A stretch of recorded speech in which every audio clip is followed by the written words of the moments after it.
아메리칸 드림, 미국에서 살고 또 일하는 꿈, 많은 분들이 꾸고 계실 텐데요. 그런데 만약 그 꿈으로 가는 일반적인 길이 꽉 막혀버렸다면 어떨까요? 혹시 돈으로 새로운 길을 열 수도 있을까요? 오늘 바로 이 미국 투자 비자라는 사실 꽤 복잡한 세계를 한번 속 시원하게 들여다보겠습니다. 미국 영주권, 얼마면 살 수 있나요? 사실 많은 사람들에게 이건 돈의 문제가 아닙니다. 순전히 운, 그러니까 확률의 문제거든요. 가장 인기 있는 취업 비자인 H-1B 케이스를 한번 볼까요? 뽑는 자리는 8만 5천 개인데 지원자가 무려 78만 명입니다. 이걸 확률로 계산해보면 고작 11%예요. 이게 무슨 말이냐면 10명이 지원하면 9명은 그냥 떨어진다는 거죠. 바로 이 절망적인 현실 때문에 정말 많은 사람들이 다른 길을 필사적으로 찾고 있습니다. 자, 그래서 오늘 우리는 이 세 가지 주요 경로를 한번 따라가 볼 겁니다. 기존의 투자 비자들을 아주 깊이 들여다보고 또 서로 어떻게 다른지 비교도 해볼 거고요. 마지막엔 앞으로 이 판도를 완전히 바꿀 수도 있는 새로운 변수까지 짚어보겠습니다. 그러니까요. H-1B 같은 취업 비자의 문이 이렇게나 좁다 보니까 수많은 우수인재들이나 가족들이 미국에서의 삶을 포기할 수 없어서 결국 투자 비자라는 다른 문을 두드릴 수밖에 없는 겁니다. 이게 바로 핵심 대안이 되어버린 거죠. 자, 그럼 가장 먼저 살펴볼 옵션, 바로 EB-5-5 투자 이민 프로그램입니다. 이걸 가장 쉽게 설명하자면 미국 영주권이라는 내 집을 사는 가장 확실한 방법, 이렇게 생각하시면 됩니다. 이 제도의 기본 원리는 아주 명확합니다. 외국인 투자자가 미국 경제에 돈을 투자해서 미국인을 위한 일자리를 만들어주는 거죠. 그 대가로 미국 정부는 투자자와 그 직계 가족에게 영주권을 주는 겁니다. 서로 윈윈하는 구조를 만들자는 취지였어요.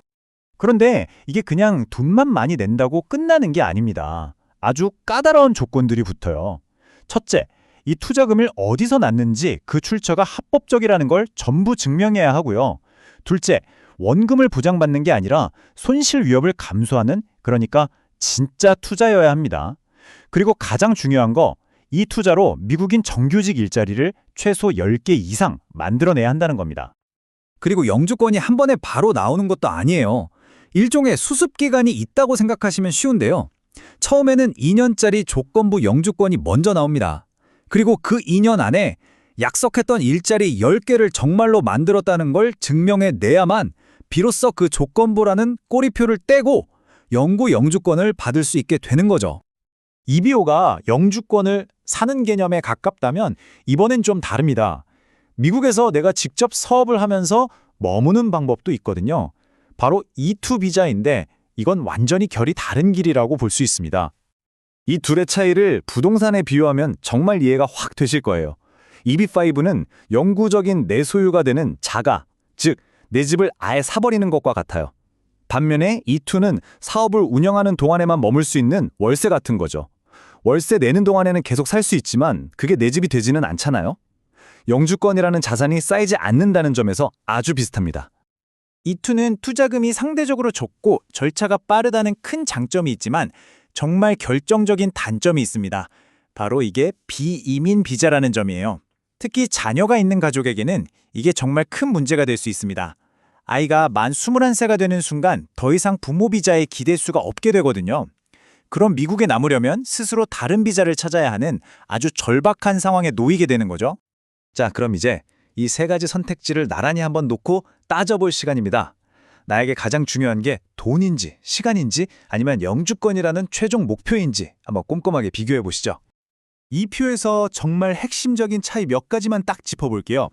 EB-5는 원금 회수 가능성이 있는 투자인 반면에 지금 이야기 나오는 골드카드는 돌려받지 못하는 기부입니다. 이건 엄청난 차이죠. 또 영주권으로 가는 길을 보면 EB-5는 확실한 경로가 있지만 E2는 아예 그 경로 자체가 없습니다. 결국 영주권이라는 목표가 있느냐 없느냐에 따라서 선택이 완전히 달라질 수밖에 없는 구조예요. 바로 이 지점에서 현재의 모든 규칙을 한순간에 흔들어버릴 수 있는 아주 큰 정치적 변수가 등장합니다. 바로 트럼프 전 대통령이 제안했던 이른바 골드카드라는 개념입니다. 이 골드카드의 개념은 정말 파격적이에요. 복잡한 투자 조건이나 일자리 창출 의무, 이런 거 전부 건너뛰자는 겁니다. 그 대신에 미국 정부에 100만 달러를 그냥 기부하면 즉시 영주권을 주겠다는 거죠. 물론 이건 아직 아이디어 단계일 뿐이고 법으로 정해진 건 전혀 아닙니다. 그런데요, 이게 그냥 아이디어로만 떠도는데도 시장에 엄청난 영향을 미치고 있습니다. 일종의 앵커링 효과라는 건데, 아, 미국 영주권은 100만 달러짜리구나 하는 인식이 하나의 기준점처럼 잡히는 거예요. 그러면서 기존 프로그램들의 가격도 언젠가는 저수준으로 크게 오를 거라는 불안감과 긴박감을 만들어내고 있는 거죠. 바로 이런 불확실성 속에서 현재 EB5 프로그램을 고민하는 분들에게는 정말 중요한 안전장치가 하나 있습니다. 2022년에 법이 바뀌면서 포함된 그랜드 파더링 룰이라는 조항인데요. 이건 일종의 투자자 보호 규정이라고 보시면 됩니다. 이 조항이 의미하는 바는 아주 명확합니다.